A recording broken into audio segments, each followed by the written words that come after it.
hoy vamos a explicar a grandes rasgos la economía durante el franquismo. En primer lugar vamos a indicar las tres grandes etapas en las que vamos a dividir esta economía franquista desde el 39 hasta el 75, año del final de la Guerra Civil Española y final de la dictadura franquista con la muerte del dictador. Podemos ver, por lo tanto, estas tres grandes etapas de la economía franquista. La primera la denominaremos la época de la autarquía, que iría más o menos entre 1939 y 1959. La segunda comenzaría con el plan de estabilización de 1959 y los planes de desarrollo tendrían fechas aproximadas entre el 64 y el 73 e iniciarían la época de lo que denominaremos el desarrollismo. Y por último, la época del tardofranquismo, en la cual la economía sufre un gran impacto por la crisis del petróleo de 1973. En primer lugar, hablaremos, por lo tanto, de la época de la autarquía, del aislamiento internacional que tras la Segunda Guerra Mundial sufrió el régimen, sobre todo a raíz de la conferencia de Potsdam, en la cual las grandes potencias ganadoras de la Segunda Guerra Mundial tuvieron unas primeras decisiones de aislar a España, a la España franquista, puesto que tenían sus vinculaciones con los regímenes derrotados, tanto del nazismo de Hitler como del fascismo italiano de Mussolini. En esta época, además, el Estado franquista introduce una economía autárquica, es decir, de aislamiento internacional, de intento de sustitución de las importaciones e intento de producción nacional y protección de la industria y la economía agrícola española. Por lo tanto, hay un control total del Estado, de la economía, de la producción, de los objetivos que destina el Estado a esta economía. Es un periodo en el cual Franco intenta una autosuficiencia de la economía española y debido primero al aislamiento internacional y al convencimiento de Franco de que debía de ser así el destino de esta economía española, y se produce una época de hambre, de pobreza y por lo tanto de racionamiento de los alimentos.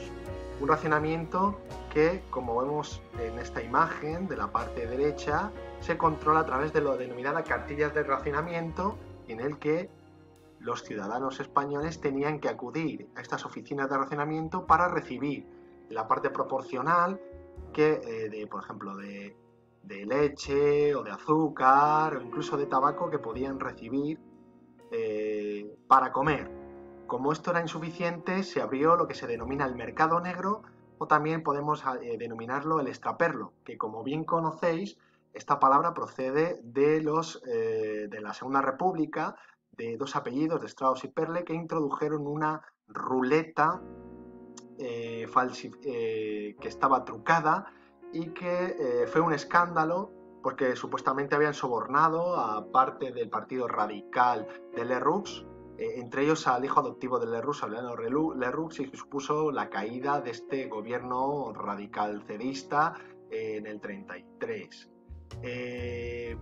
La economía franquista, por lo tanto, durante esta etapa es una economía autárquica en el que hay una estricta reglamentación por parte del gobierno y en el cual se controlan las exportaciones, las pocas importaciones,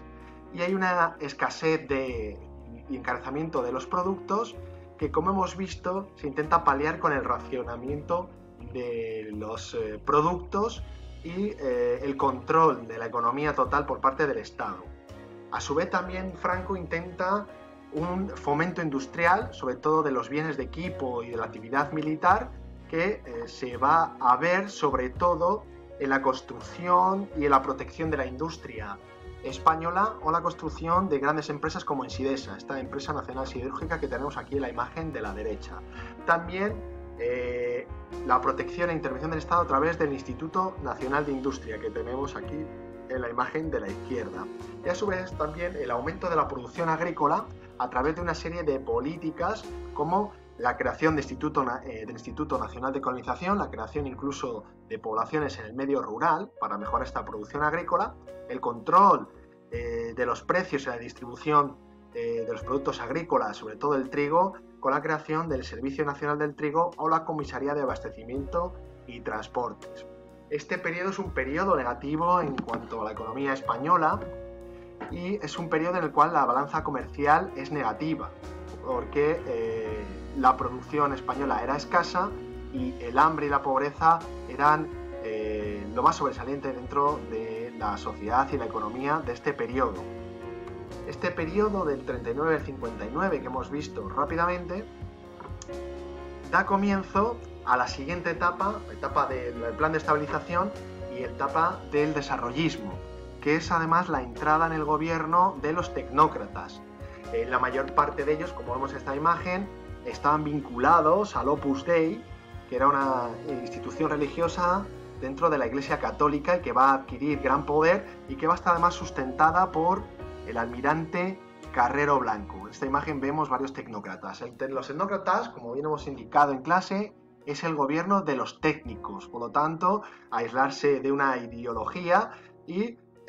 querer introducir a la economía española dentro de la economía internacional y dentro del capitalismo y eliminar cualquier tipo de trabas y control por parte del gobierno.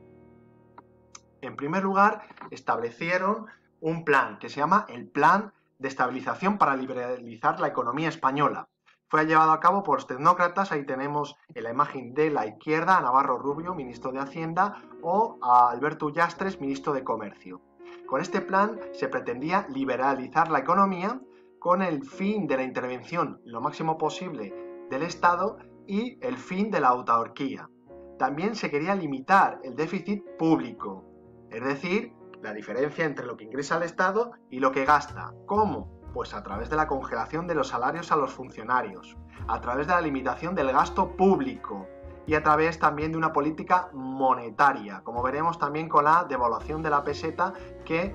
haría que los productos españoles fueran mejor exportados, y también con reformas fiscales para aumentar la recaudación. También el intento de supresión de los controles estatales para integrar esta economía española dentro del mercado internacional a través de, como hemos dicho, la devaluación de la peseta para intentar mejorar las exportaciones españolas, y también la necesidad de liberalizar las inversiones extranjeras e incluso también luchar contra una inflación galopante con el límite a créditos bancarios. La siguiente parte de este periodo, que nos llevará a una época de desarrollismo, serán los planes de desarrollo que llevará a cabo el comisario Laureano López Rodó y que tendrán como inspiración el Plan Monet. Estos planes van a ser obligatorios para las industrias públicas y van a ser orientativos para las industrias privadas. Va a haber 3 planes. El último de ellos no se va a llevar a cabo efecto debido a la crisis, como hablaremos de la crisis del petróleo de 1973. Los otros 2 van más o menos del 64 al 77, en el cual se quieren fomentar los polos de desarrollo, sobre todo en zonas, como vemos aquí, del interior peninsular, cuya renta per cápita y desarrollo económico es muy inferior a las ciudades como Madrid o del litoral mediterráneo o del norte de España. Vemos aquí, por ejemplo, el plan Tierra de Campo del 64, el plan Badajoz, el plan de la Cuenca del Segura, plan de Jaén, ¿vale? Una serie de planes que quieren desarrollar y incrementar la población y la industria de zonas interiores peninsulares y limitar esas diferencias entre las zonas costeras, sobre todo del levante peninsular y el interior de España.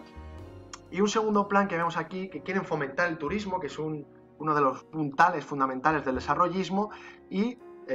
limitar o eliminar esas desigualdades entre el campo y la ciudad, ¿de acuerdo? Esas diferencias entre el interior y el exterior de la península, entre el campo y la ciudad, que aún y hoy en día hablábamos de la España vaciada y de esas diferencias en cuanto a la renta per cápita y que se mantienen en la actualidad. Estos motores de desarrollo van a ser el turismo, la llegada masiva de turistas, como veremos ahora mismo, de turismo sobre todo procedentes de Europa, la emigración debido al paro que existía dentro de la península, la emigración de millones de españoles hacia lugares como Francia, Suiza o Alemania,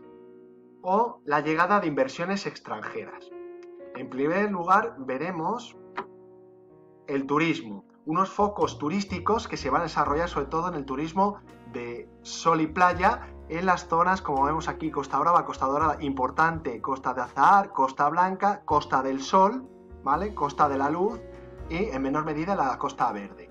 Este incremento de turismo lo podemos observar en esta gráfica en la que tenemos cómo desde los años 60, 55, 60, 65, aumenta los ingresos por turista y aumenta el número de visitantes exponencialmente. El turismo se va a convertir en la principal industria española, llegándose en la actualidad el 11% del Producto Interior Bruto y lo que nivele la balanza comercial exterior española. Tenemos, en segundo lugar, la emigración española debido a ese paro que se concentraba sobre todo en esas zonas rurales y que tendrá un gran impacto a partir de los años 60 y sobre todo hacia países europeos. Ya hemos hablado de Suiza, Alemania o Francia. Muy importante será, por lo tanto, la llegada de remesas, de divisas de estos emigrantes españoles que se focalizará en Europa